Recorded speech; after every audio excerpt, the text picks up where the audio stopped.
song before? How many have never heard the first two verses? Now you've heard them. Come on now. All right, that's your heads up. One more verse. He promised when. Here we go. He promised when his soul ascended. I'm coming back, the Lord did say.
Or attempt to sing.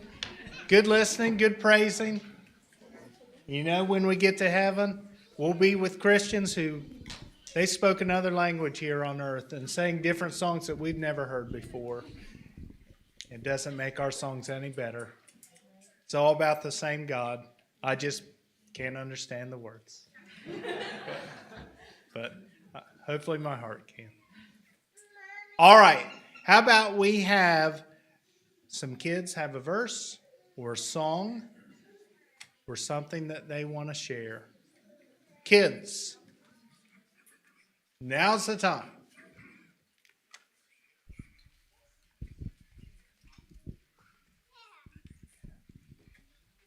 Zacchaeus was a wee little man, and a wee little man was he. He climbed up in the sycamore tree to see what he could see. And on that way, or past that way, he looked up in the trees.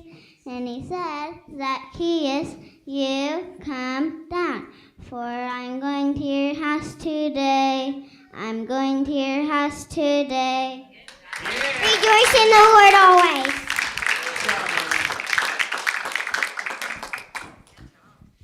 Rejoice in the Lord always.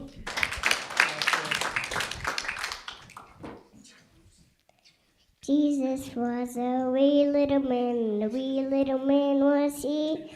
He climbed up in the sycamore trees to see what he could see. And as that way or past that way, he looked up in the tree, and he said, Zacchaeus, you come down, for I'm going to your house today. For I'm going to your house today. Yeah, nice. Rejoice in the Lord always. Yeah, good job.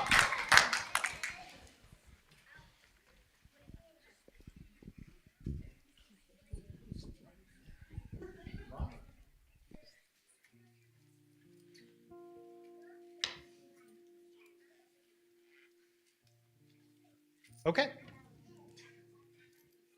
Was expecting something in addition.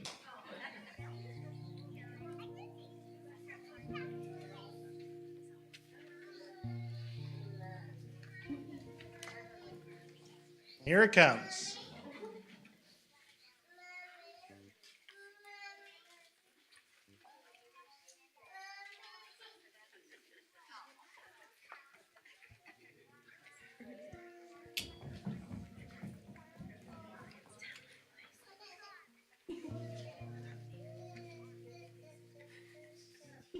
So for those that don't know, October is Pastor Appreciation Month. So our smallest class this morning made cards for our pastor to appreciate him. So that's what they're doing right now. Thank you, Emily. It's also Pastor Tyler's birthday month, which is convenient. But for Pastor Appreciation Month, thank you, Emily. Each Sunday school class will be honoring Tyler. And this morning, the little ones are showing their love, and they all have a unique way of showing. And we do love you and appreciate you. Thank you for what you do for our little ones. And I like watching Tyler when the kids are trying to say their verse or sing, because he is such a good helper and he's good with kids. Not everyone likes to do that, but he's good at it and we love him, so thank you.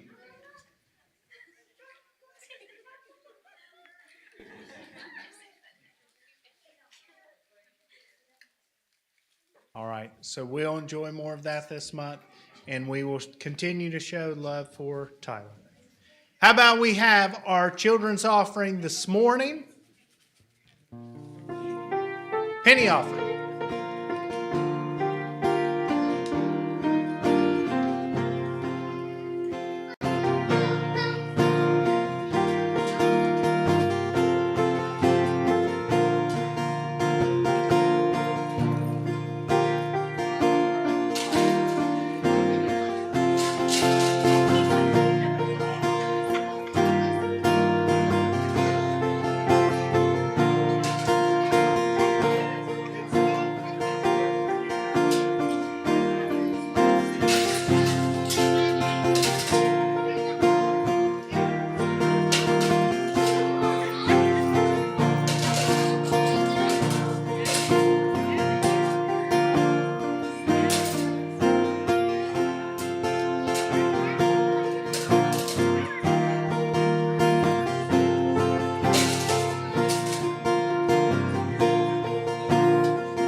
Good one, girls.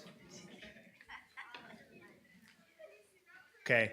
How about we all stand and let's have a time of fellowship. Let's go around, shake hands, hugs, catch up for a brief amount of time while we still have breath in our lungs on earth until we're together all the time in heaven.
Hey, good being together, good handshaking time. About some prayer requests. Anything new?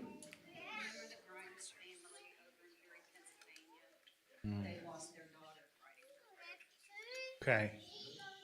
Remember that severe need, the Grimes family.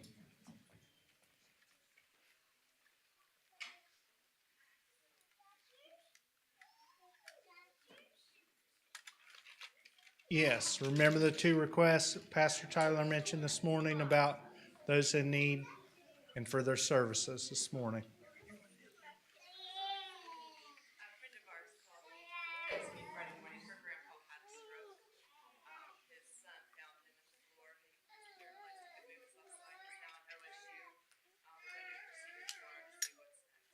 Okay. Remember, Jerry, that unsaved gentleman who had the stroke. Please pray for salvation first.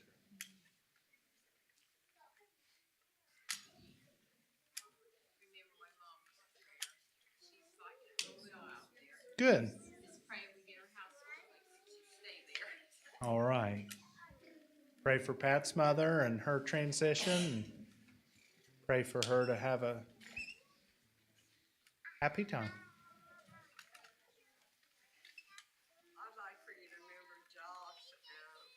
He's in a bad spot right now. He's going to end up losing where he lives shortly. So just pray for him and his girlfriend, and most of all, us all. And Christy and Mike, pray they'll find something to go to church. Yes. Yes. Remember our family. Yes. Remember those loved ones, our friends and brothers and sisters there. Please remember them in prayer.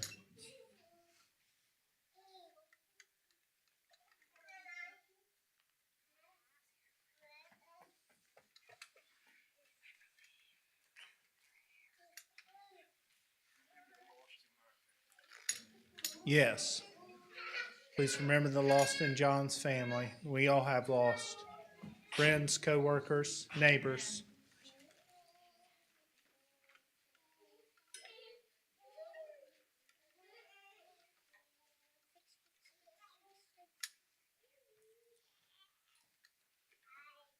All right.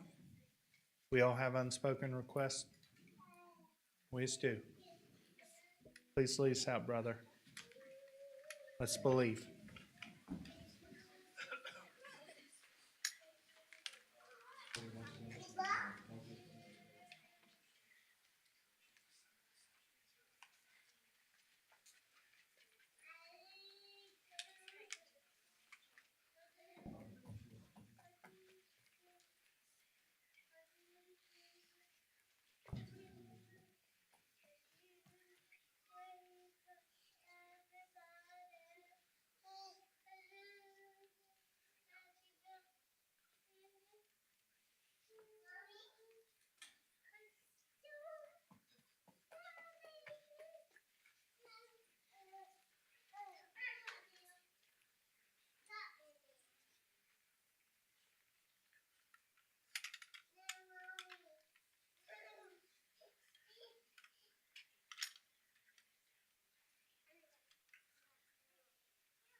Who would have a testimony this morning, something God's done for them this week they want to praise Him for?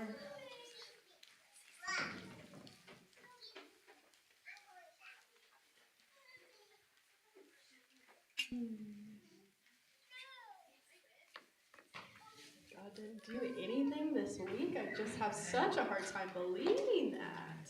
Wow. He's been good to me. I guess I'll just keep talking because no one else was, so that's what I'll do. God's been good to me. Gave me good family, good friends, just God's good. He really is. He's working even whenever we don't know that He's working. He's answered prayers in my life recently that I've prayed for a lot of years and thought maybe He's not listening, but He is. He's working even when we don't know He's working. Bridge of this song talks about that. You guys know it. It's Waymaker, so sing it with me this morning.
darkness, my God, that is who you are.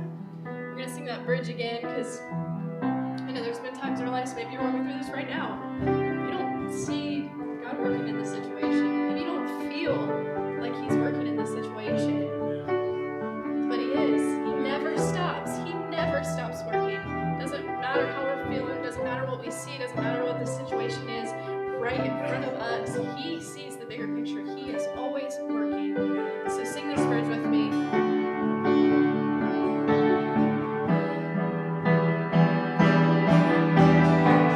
Even when I don't see it, you're working. Even when I don't feel that you're working, you never stop. You never stop working. You never stop. You never stop working. Even when I don't see it, you're working. And even when I don't feel it, you're working. You never stop. You never stop working. You never stop. You never stop working. And even when I don't see it, you're working. And even when I don't feel it, you're working. You never stop. You never stop working. You never stop. You never stop. You are waymaker, miracle worker, promise keeper, light in the darkness. My God, that is who you are. And you are waymaker, miracle worker, promise keeper, light in the darkness. My God, that is who you are.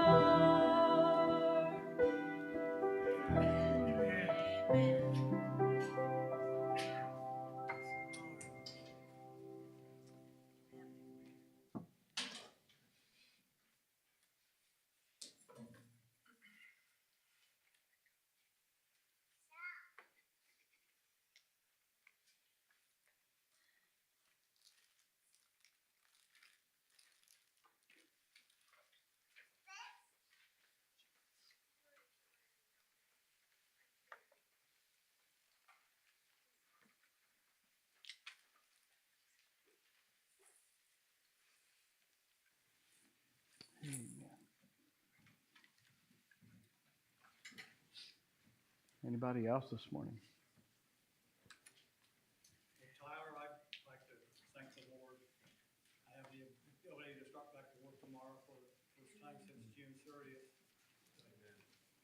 I'm optimistic, and I might not be able to do everything like I did on June 30th, for example. I know with God's help, I'll be able to make it. Yes.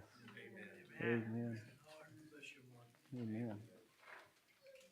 Anybody else?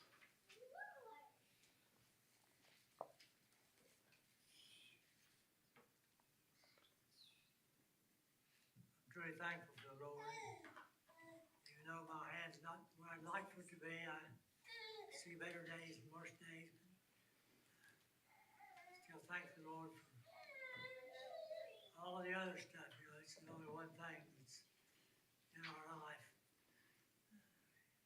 Thankful for what I've seen Him do in our family's life, in our own life.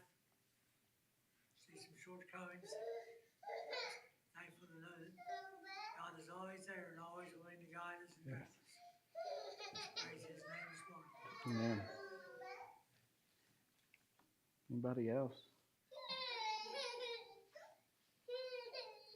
Well, Tyler, I think sometimes we take for granted how God is working behind the scenes in our lives. I think sometimes we're guilty of we think we got to rely on Him for the big things.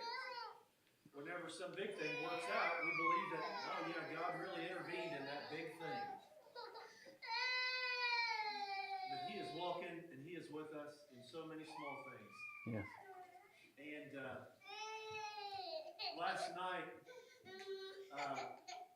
was one of the most beautiful sunsets. Lori and I had a chance. We walked outside. I walked out in the front yard, and there had just been a really light little drizzle that had fallen. We didn't even realize that it was I walked out in the front yard when it stopped, and there was the most beautiful rainbow. I could just see we could see the entire thing. And the sunset over in the west was just so beautiful. I told Lori, I said, God's just showing off tonight. He's just so wonderful. He gives us small little joys, small little things. Yes. And I never want to take him for granted. I never want to look over the small blessings that God gives in my life. I just love him and appreciate the big things as well as the small things. I just love him to see him. Amen. Amen. Anybody else?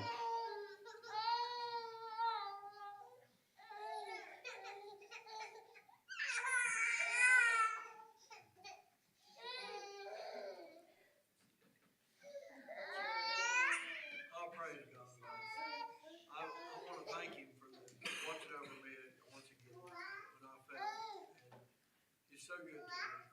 I want to share something with you that happened to me. I couldn't use either hand when I first fell. I have a dislocation. My left hand, I hurt my right shoulder so bad I couldn't use my right hand. So I was laying up great promise and I couldn't feed myself. And it made me really start thinking about people that are paralyzed and all that kind of stuff. It made me appreciate my health more than ever, although I already appreciated it. But I had this little, she wasn't a nurse. They were all busy up there, and they would help you what they could. But I was in a little isolated room, and one morning, the next morning after my fall, this little lady came in. She had some kind of, she didn't have scrubs on. She had something else on. I don't know what she was. All I know is she seemed angelic to me. And I'm probably it was my trauma, but God knows if she was an angel. All I know is she comforted me and helped me with my food, and it was just such a blessing. God does send his angels, whether it be in the form of people or spiritual beings. I don't know sometimes, but I just know God watches over us. And he sure has watched over me many years through all my foolishness, nonsense. He's still there, and I'm thankful for him. Amen.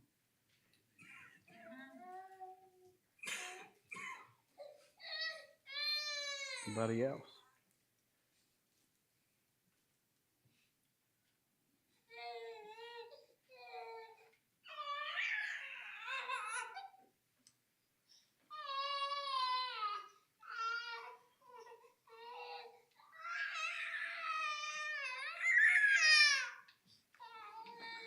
Before we get started, I want to say how much I appreciate these.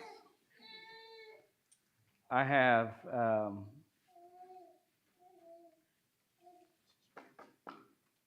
I have 5 years worth of these stored away. Some in my office and some at home, and those little scribbles, not even words that you can articulate that's on the page. I appreciate those more than and that's why they're all saved. And hopefully in about 30 years I can go back and look and see where each one of them is and how they're serving and what a blessing it is. We're going to look at the 139th Psalm this morning. Psalm 139.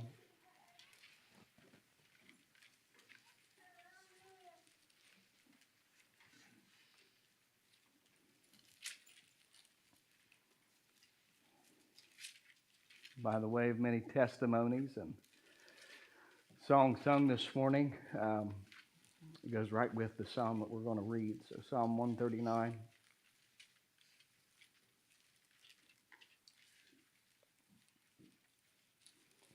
We're going to read the entire psalm this morning. Psalm 139 is 24 verses, and we're going to read all 24 this morning.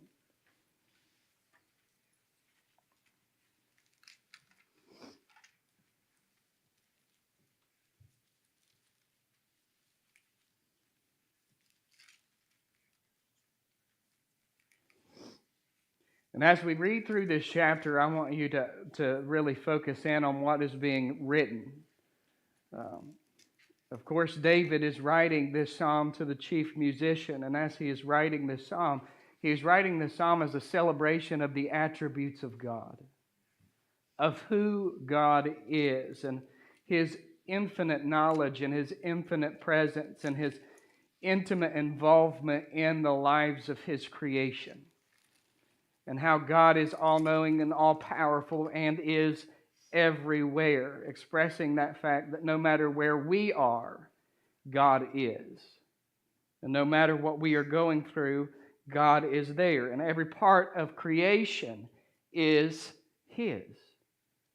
He has created everything, and He is in everything. And we are His possession and His creation.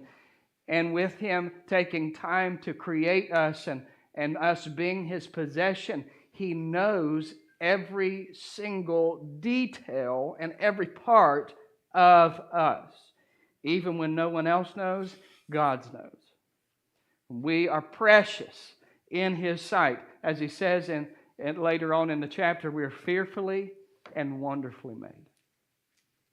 Fearfully and wonderfully made by the Creator of the entire universe.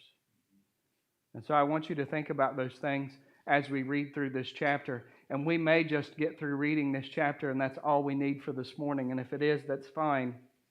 I won't have to exhaust any longer of what I've got written down. But let's read through Psalm 139 and keep that in mind, that we are His creation and His possession, and He is intimately involved in us.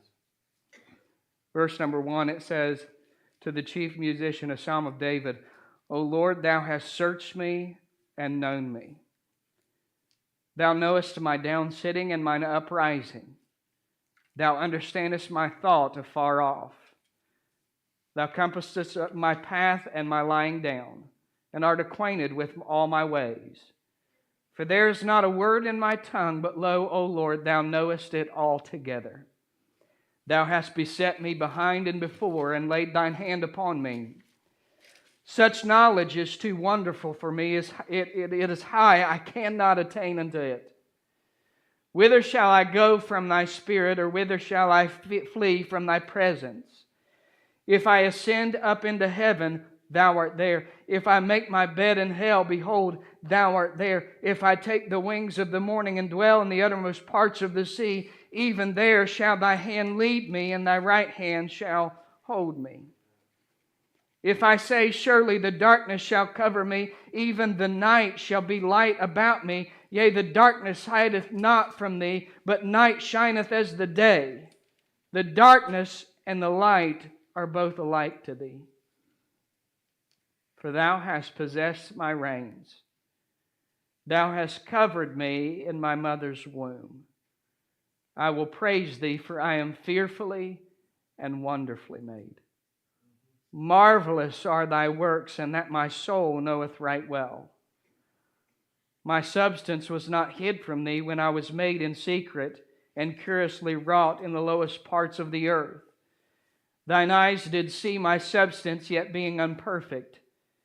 And in Thy book all my members were written, which in continuance were fashioned, when as yet there was none of them.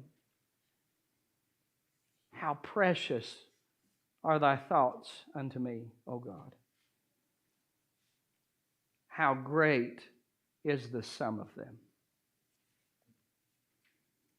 If I should count them, they are more in number than the sand. When I awake, I am still with Thee. Surely Thou wilt slay the wicked, O God. Depart from me, therefore, ye bloody men. For they speak against Thee wickedly, and Thine enemies take Thy name in vain. Do not I hate them, O Lord, that hate Thee?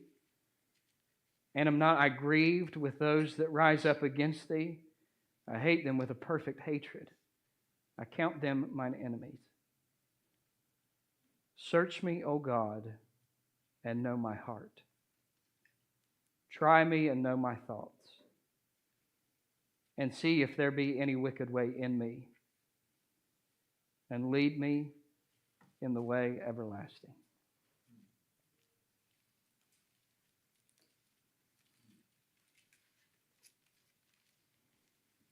a very popular Psalm of David.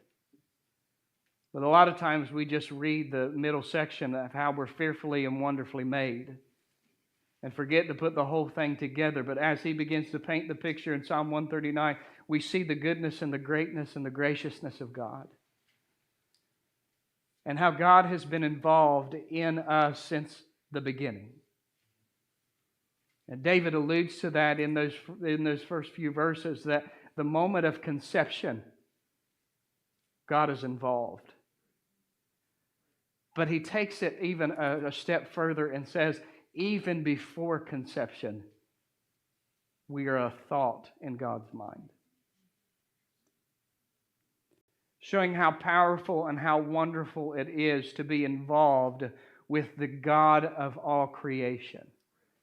And how even before the moment of conception, that is a precious life, that is a gift inside that womb.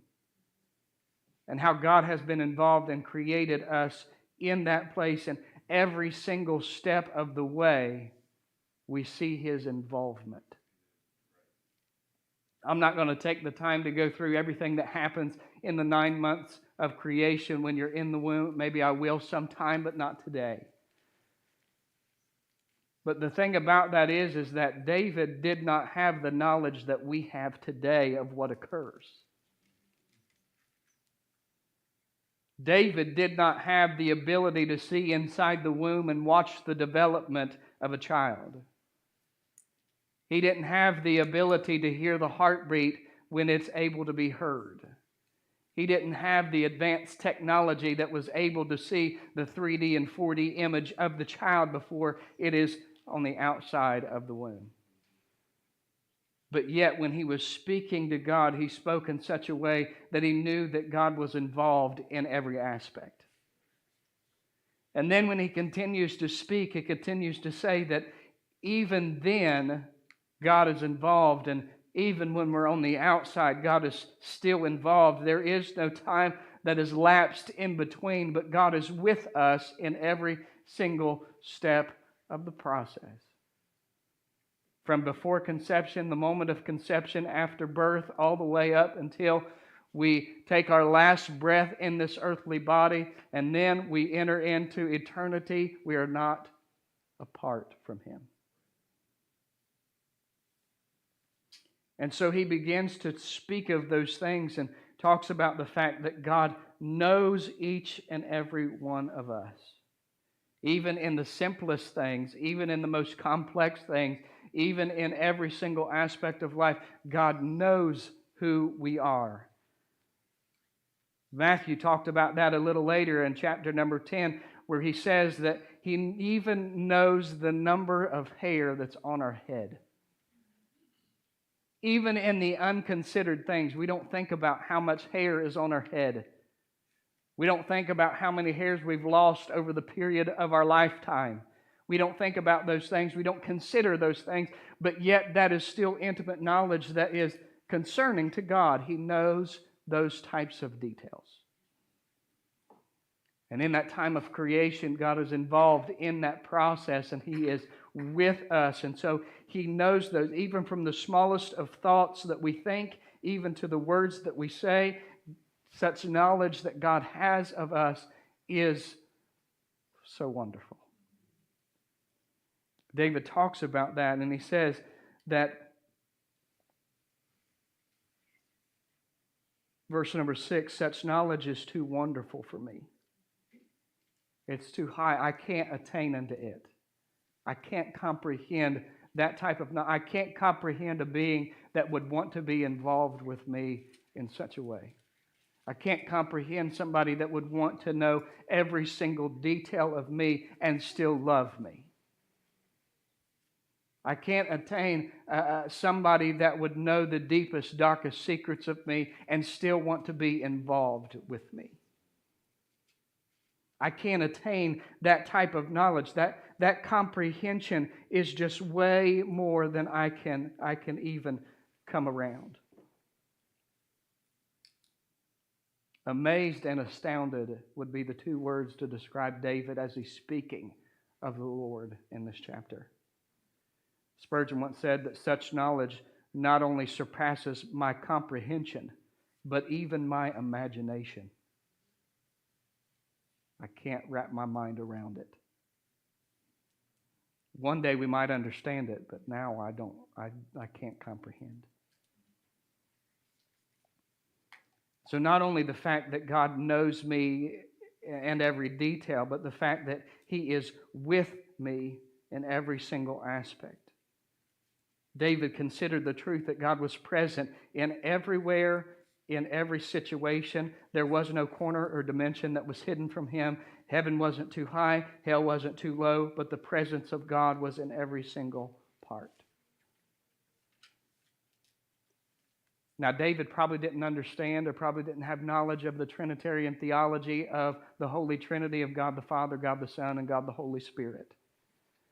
But we see him speaking of the fact that his Spirit is present in every part. That as he is thinking upon God and how he is amazed and astounded that God would be involved, we see that he is astounded of the fact that God is with him and that his Spirit goes everywhere that he goes. That there is no place that he can go that the Spirit of God is not there. And so he says, if I ascend up into heaven, behold, thou art there. If I descend into hell, behold, thou art there. If I take the wings of the morning, you're with me. What a lot of commentators were saying was the fact that alludes not only to this place in life, but also into eternity. That there is no place that God is not.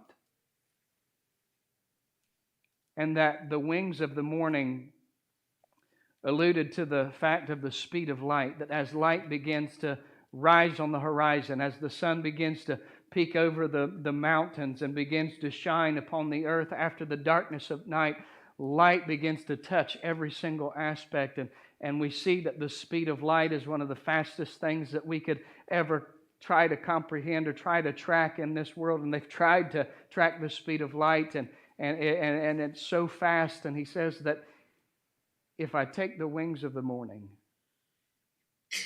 that the Spirit and the presence of God outruns the speed of light. That the Spirit and the presence of God is attributed to that speed of light, that everywhere that it touches, it dispels darkness. Behold, God is there.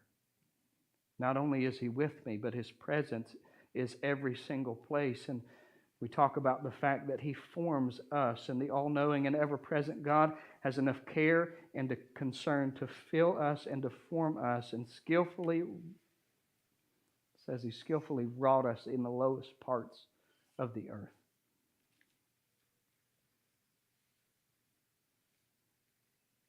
When we are created in secret, God already knows. I think about the times and the places when you find out that you're having a child. It's already a period of time that child has been there before you have knowledge of that child. And so there's a period of time, a few weeks to a few months, before you understand the fact that there is a child being created in that womb, and you have no knowledge that child is being created unless you're my wife and she was sick the entire time. But there is a period of time when you don't understand and don't know, have knowledge of that being developed. But yet God does.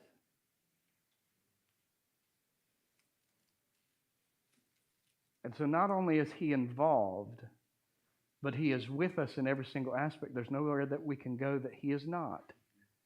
And He has taken time to be involved with each and every one of us and has created us even in the lowest parts of the earth. David describes the lowest parts of the earth as the womb because it was so unknown. And there wasn't enough knowledge to understand what was occurring in that secret place. And so David says, even there, God has formed us. In the last part of this chapter, beginning in verse 17 and 18, we begin to see that David gives a response of how we should be in understanding this knowledge that God is everywhere, that He is with us, and that He has taken the time to form us and has been involved and is involved with us, and that there's not a place that we can go that God is not. And the last half of this chapter is his response and how we should respond with that knowledge. And the first thing that he begins to talk about is that we should be filled with amazement and adoration for God because He chooses to be involved with us. We think about the limited knowledge of David in the conception and the development of a child, and how amazed and adored he was of God because that God was involved. And then we think of how much knowledge we have now of that occurrence and every sequence and what occurs inside of the womb, and yet it's just passing. How much amazement and adoration we should have for God today because of His involvement in every single aspect. How much amazement and adoration we should have because if we consider that God knows us and cares for us, it should fill us with amazement because of who we are. That even though we are who we are, the God of the universe that spoke everything into existence, that stepped out onto nothing and created everything, wants to be involved in our life and is present in every day that we walk.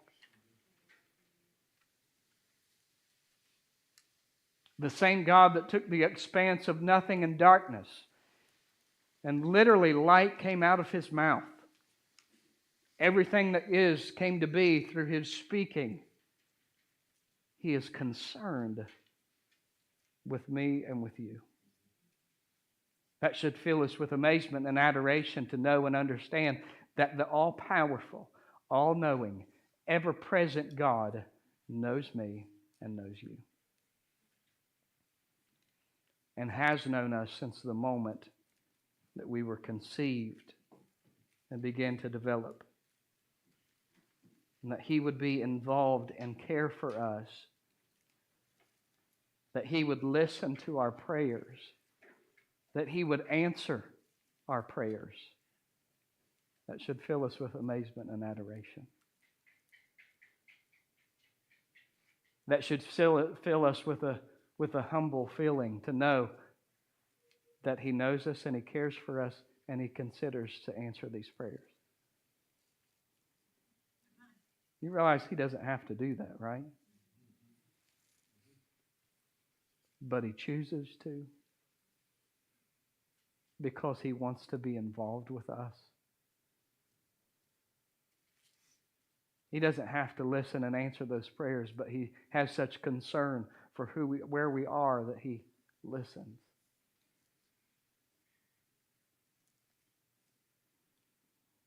And then we see that David expresses thoughts on those that went against God.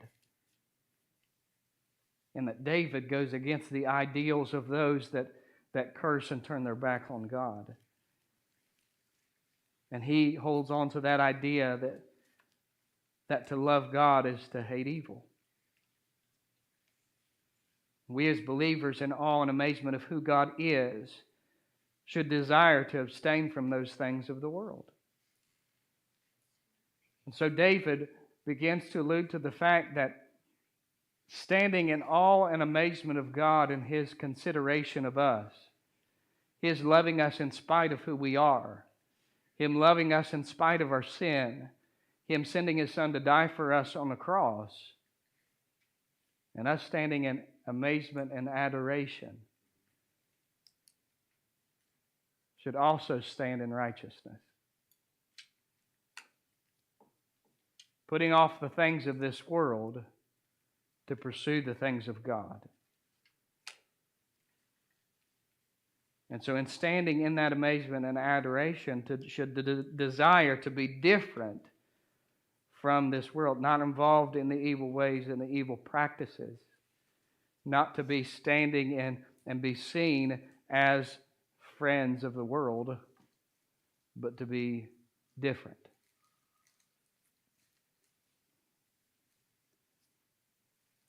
And so he says, once you have this knowledge of who God is and how involved he is in our life, we should pursue that walk of righteousness, to follow after him and to do things of God and abstain from the things of the world.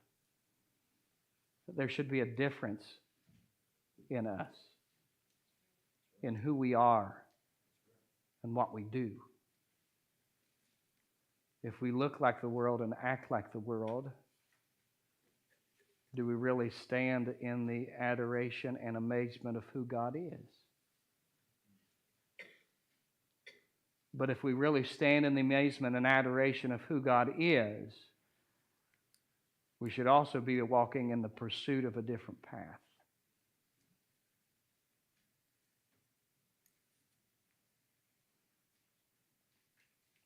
And in light of that and in understanding of that, he ends the chapter with two amazing verses. One of those most important prayers that we can pray. And as we, being people that stand in the adoration and amazement of who God is and that he is concerned with us and he is ever present and all-knowing and all-powerful, when we stand in that realization and we want to pursue righteousness and follow after him and be different from the world, we should be praying the same thing that David prayed at the end of this chapter. Now I want you to notice something. He begins the chapter by saying in verse 1, Lord, thou hast searched me and known me. He ends the chapter by saying, search me, O God, and know my heart. Try me and know my thoughts, and see if there be any wicked way in me, and lead me in the way everlasting. David presents himself before an all-knowing, all-powerful, perfect God in his perfect knowledge, in his perfect wisdom, and in his ever-present self, and says, search me and know me.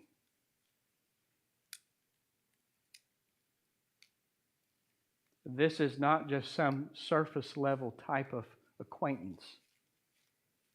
But what he is saying is, God, I want you to be in even the deepest parts of who I am. God, the parts that nobody else knows.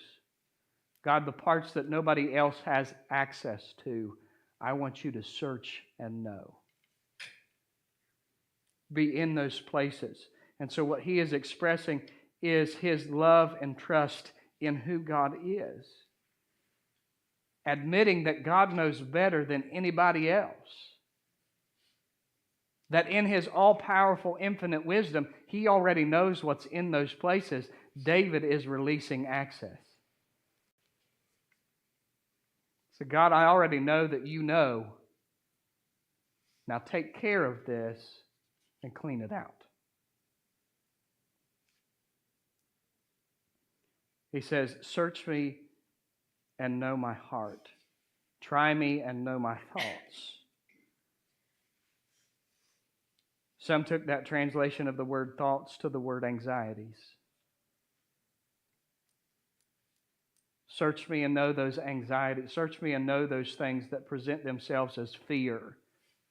Search me and know those things that present themselves as a hindrance. Search me and know those things that are deep down inside that I've tried to suppress for quite some time. Search me and know my heart. Search me and know my thoughts. And then he says, and see if there be any wicked way in me. See if there be any lack of faith. See if there be any sin. See if there be anything inside of me that is hindering my walk with you, that is hindering my faith in you, that is hindering my trust in you. God, whatever it is, I want you to search it, I want you to know it, and I want you to take it away.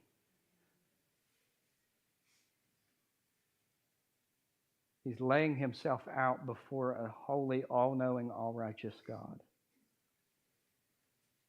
Saying, God, if I want to pursue you, if I want to follow after you, I know that you already know these things. And if you already know these things, God, get in there and get rid of it.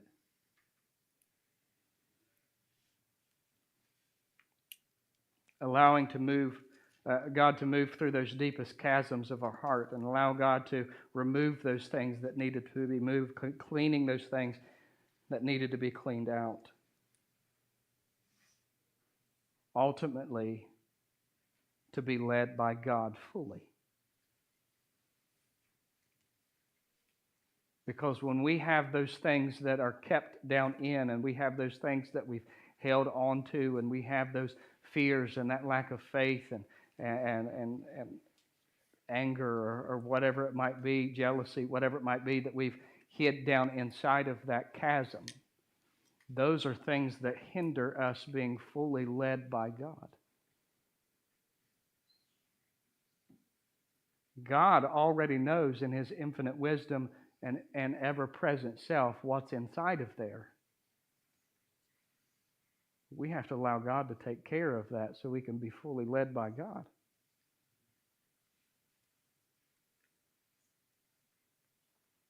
So bringing it right down to where we are, if we want to see God do things, if we want to see God move, if we want to see God give us that burden that we've been praying for, and we become more of what God wants us to be, then we've got to give Him access and lay ourselves out before Him and say, God, even if I don't know it's there, show me and get rid of it.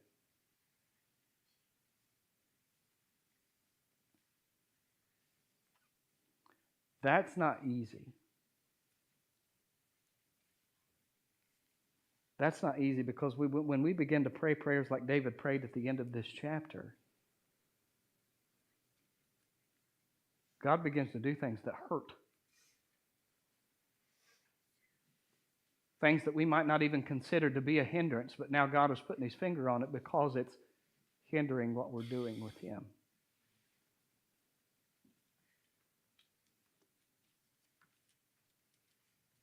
Are you willing to allow God to search you and know you? Are you willing to let God clean out the chasms of your heart? Are you going to let Him take care of those things and remove those things that might be hindering where He wants you to be?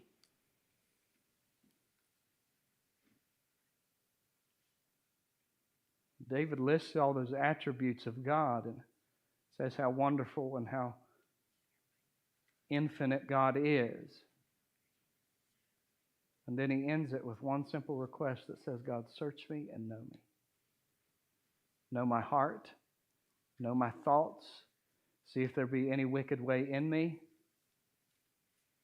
And then lastly, he says, and lead me in the way everlasting. The only everlasting way that we have is the way of God. He's the way, the truth, and the life. No man comes to the Father except by Him. So I ask you this morning, are we willing to allow God to do that? Are we willing to pray the prayer that says, search me and know me? Know my heart, know my thoughts. See if there's anything in there, God, and lead me in the way everlasting. God, remove those things so I can be fully reliant on you, fully led by you, and know that I'm following you with everything that I am. So as we stand this morning,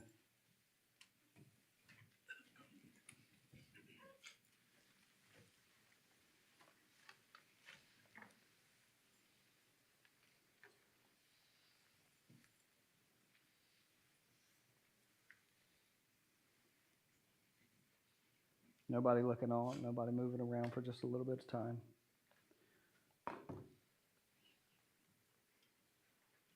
I'm not going to play anything, not going to worry about that. Give Emily time to pray if she needs to as well.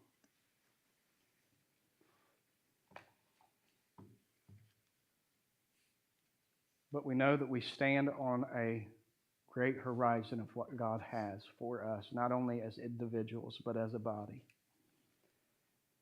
And as we've been talking about this for several weeks, we're talking about continuing and doing what God has for us and being fully reliant on God.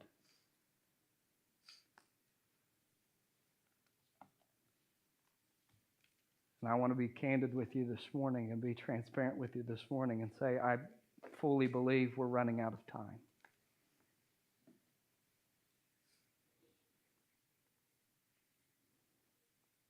Fully believe that our time is getting shorter and shorter with each passing day.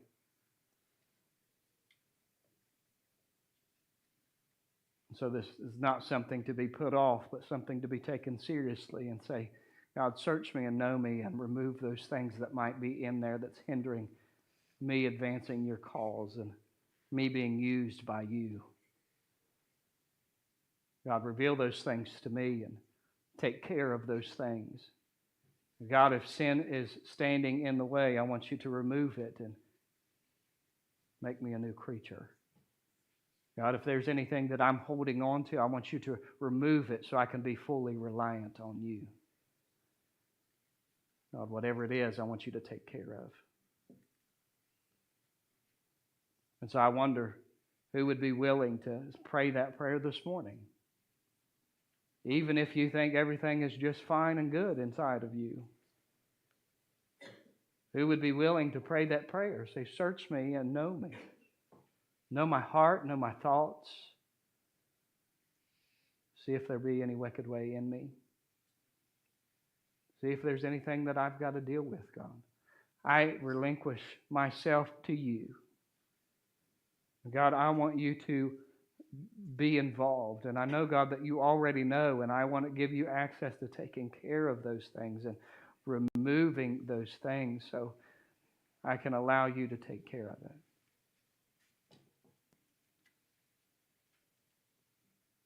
Are you willing to pray that prayer this morning? If you are, find a place at the altar, find a place at your seat, wherever it might be that you can meet God. And say, God, I want you to be involved in my life. I want you to take that away from me. God, I want you to save my soul. I want you to take away the sin. God, I want you to take away whatever hinders you.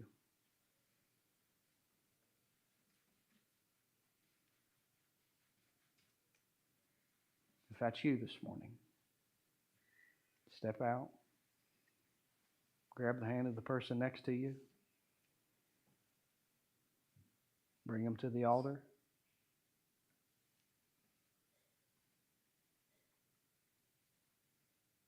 God, I want you to move.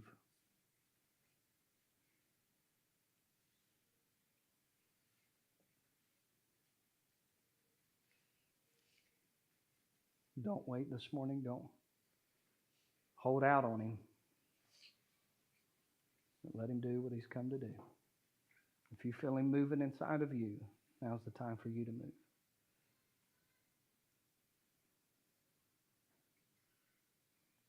Grab those around you and bow down at your seat. Say, help me to pray that God does these things in my life.